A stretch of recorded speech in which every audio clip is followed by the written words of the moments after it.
Assalamualaikum warahmatullahi wabarakatuh. Sebelum pelajaran ini kita mulai, mari terlebih dulu kita membaca suratul Fatihah dengan harapan semoga ilmu yang kita peroleh pada pagi hari ini dapat menjadikan ilmu yang bermanfaat dengan bacaan Al-Fatihah. Al-Fatihah. A'udzubillahi Bismillahirrahmanirrahim. Alhamdulillahirabbil alamin. Arrahmanirrahim. Maliki yaumiddin. Iyyaka na'budu wa iyyaka nasta'in. Ihdinas siratal mustaqim. Siratal ladzina an'amta 'alaihim ghairil maghdubi 'alaihim waladdallin. Amin. Bagaimana kabar Anda hari ini? Alhamdulillah, luar biasa. Allahu Akbar. Yes. Indonesia merdeka, Indonesia maju. Pada pagi hari ini kita akan membahas Quran Surat Luqman ayat 13 sampai dengan ayat 17. Bismillahirrahmanirrahim. Wa idh qala Luqmanu libni wa huwa ya'idu ya bunayya la tusyrik billah inna syirka la dzulmun 'adzim. Wa wassaynal insana biwalidayhi ihsana wa wassaynal insana biwalidayhi hamalatu ummuhu wahnan ala wahnin wa fisaluhu fi 'amaini an ishkur li wa liwalidayk ilayyal masir. Wa in jahadaka ala an tusyrika bima laysa laka bihi ilmun fala tutihuma wa sahibhuma fid dunya ma'rufa wattabi' sabila man anaba ilayya summa ilayya marji'ukum fa unabbi'ukum bima kuntum ta'malun. Ya bunayya inna indakum misqala habatin min khardalin fatakum fi syaratin aw fis samawati aw fil ardi ya'ti bi Allah innahu latifun khabir. Ya bunayya qimis sholata wa'mur bil ma'rufi wanha 'anil munkar wasbir ala ma asabak inna dzalika min azmil umur.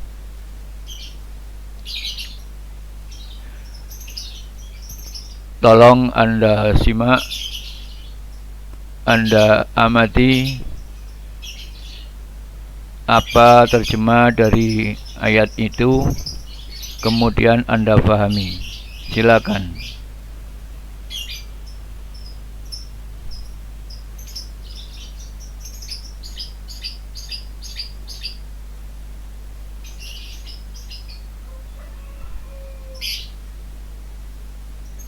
Cukup. Pada ayat ini kita masih tetap pembahasan pada materi bab yang pertama yang kemarin, yakni tentang hormat dan patuh kepada kedua orang tua dan guru. Hormat dan patuh kepada kedua orang tua dan guru. Kita sudah tahu kemarin bahwasanya sebagai seorang anak, sebagai peserta didik, memiliki kewajiban terhadap orang tua atau guru. Guru juga termasuk orang tua, yakni berbuat baik kepada kedua orang tua, berbuat baik kepada guru dengan jalan berbuat baik dalam berucap dan bertingkah laku. Termasuk berucap yakni mengatakan atau berkata kepada kedua orang tua dan guru dengan perkataan yang sopan, yang lemah lembut. Berperilaku yang baik adalah bertingkah laku yang sopan, merendahkan diri kepada kedua orang tua dan juga kepada guru. Sampai-sampai pada ayat ini seorang ayah berpesan kepada anaknya, yakni Luqman Al-Hakim berpesan kepada anaknya. Apa pesan Luqman Al-Hakim kepada anaknya? Sesuai dengan Quran Surat Luqman ayat 13 sampai 17.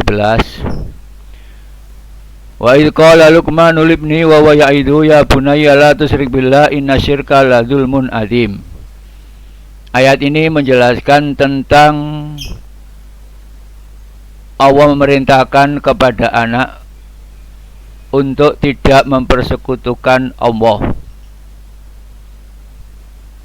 Nah, ini sebagai pesan yang pertama yang diberikan oleh Luqman Hakim kepada anaknya. Wahai anakku, jangan sampai kamu mempersekutukan Allah. Sebab mempersekutukan Allah itu termasuk perbuatan yang zalim. Menganggap Allah itu tidak ada, atau menganggap Allah itu punya teman, atau beribadah kepada selain Allah, menyembah beribadah kepada berhala dan lain-lain. Itu termasuk mempersekutukan Allah. Maka jangan sampai kamu mempersekutukan Allah. Mengabdi dan beribadahlah hanya semata-mata kepada Allah. Itu pesan yang pertama. Pesan yang kedua, wa wassaynal insana biwalidayhi hamalatu ummuhu wahnan ala wahni wa fisaluhu fi amaini an ishkurli wa liwalidak ilayyal masir. Allah perintah kepada anak untuk berbuat baik kepada kedua orang tua, terutama ibu. Allah perintah kepada anak untuk berbuat baik kepada kedua orang tua, terutama kepada ibu. Kenapa kok diutamakan ibu? Wahnan ala wahnin, karena ibu yang telah mengandung kita dalam keadaan payah, penuh kepayahan. Pada umumnya adalah 9 bulan. Pada saat kita berada di dalam kandungan, di dalam perut ibu, itulah kita dijaga, dirawat oleh ibu. Hamalat ummu wahnan ala wahnin. Jadi kemana saja kita dibawa. Iya enggak? Waktu tahlilan dibawa, waktu dibaan dibawa, waktu sholat dibawa, waktu ke pasar dibawa, waktu bekerja dibawa jika ibunya bekerja. Lah ini payah, penuh kepayahan, wahnan ala wahnin. Itu dilakukan oleh ibu, bukan seorang ayah. Wa fisalu fi amaini, menyusui selama 2 tahun. Setelah kita lahir ke dunia, tidak dibiarkan begitu saja oleh ibu kita, akan tetapi kita disusui oleh ibu kita selama 2 tahun. Anis kurli wali walidak ilayyal masir. Maka perilaku apa yang harus kita lakukan sebagai seorang ibu atas pengorbanan ibu yang telah bersusah payah mulai saat mengandung sampai melahirkan kita? Kita bersyukur kepada Allah. Bersyukurlah kamu kepada Allah atas karunia yang telah diberikan oleh Allah dengan memiliki seorang ibu. Oleh karena itu diperintah oleh Allah kepada anak untuk berbuat baik kepada kedua orang tua, terutama ibu. Karena ibu yang telah mengandung selama 9 bulan, kemudian melahirkan, kemudian menyusui selama 2 tahun. Setelah itu tidak dibiarkan begitu saja, dijaga, dirawat, dibina, dididik sampai tumbuh dewasa, seperti yang kita alami pada saat sekarang ini. Wa in jahadaka ala an tusyrika bima laysa laka bihi ilmun fala tuti'huma. Dengan demikian, sebagai pengorbanan yang dilakukan oleh seorang ibu atau orang tua kepada anaknya, maka anak diperintah untuk berbuat baik, untuk berbakti kepada kedua orang tua.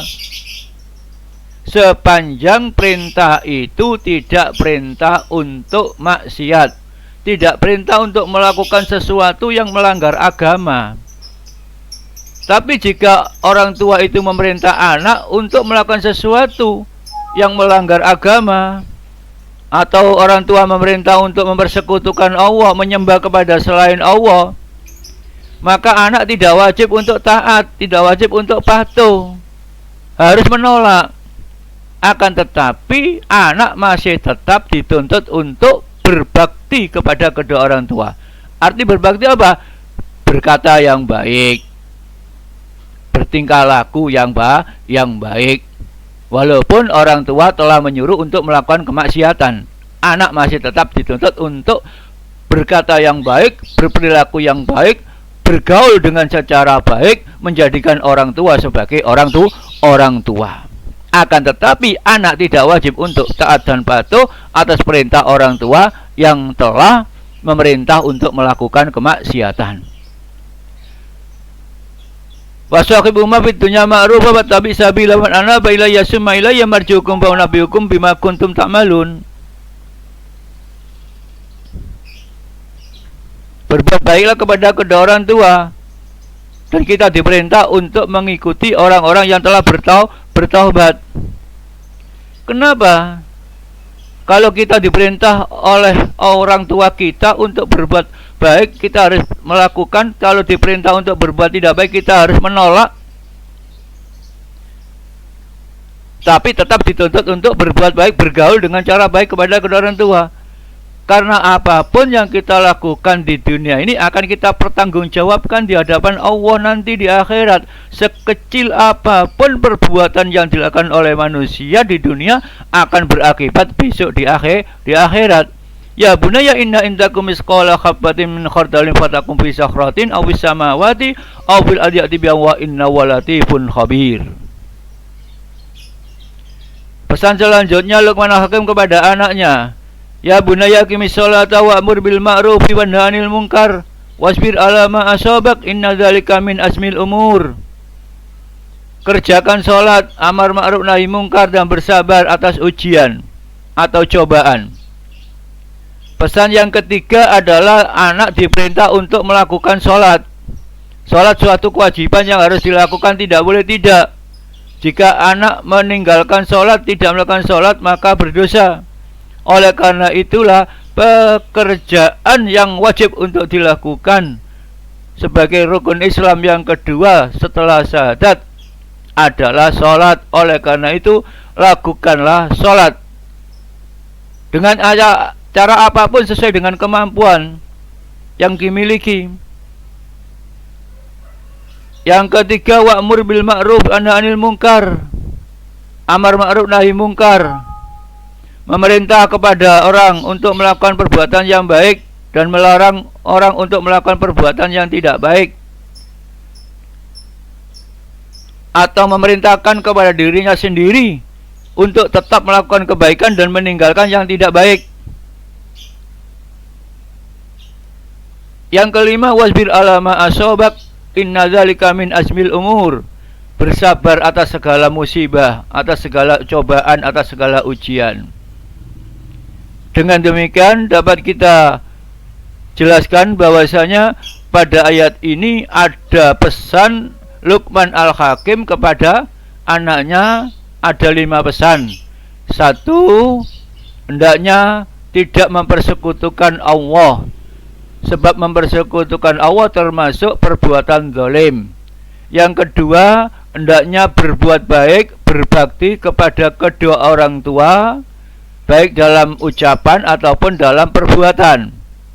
Yang ketiga, hendaknya melakukan sholat sebagai suatu kewajiban yang diharuskan. Yang keempat, amar ma'ruf nahi mungkar, memerintah untuk melakukan perbuatan yang baik dan meninggalkan perbuatan yang tidak baik. Yang kelima, bersabar atas segala ujian, cobaan, atau musibah. Dari ayat itu dapat disimpulkan, 1, kewajiban mengesahkan Allah dengan tidak mempersekutukannya. 2, kewajiban berbuat baik kepada kedua orang tua, terutama ibu. 3, kewajiban berbuat baik, taat dan patuh kepada kedua orang tua sepanjang tidak menyuruh berbuat maksiat. 4, perbuatan yang dilakukan manusia akan dipertanggungjawabkan di hadapan Allah. 5, kerjakan sholat, amar ma'ruf nahi mungkar, dan bersabar dalam musibah. Itulah penjelasan dari Quran surat Luqman ayat 13 sampai 17. Cukup pada hari ini, semoga ilmu kita bermanfaat. Mari kita akhiri dengan ucapan Alhamdulillahirabbil alamin. Assalamualaikum warahmatullahi wabarakatuh.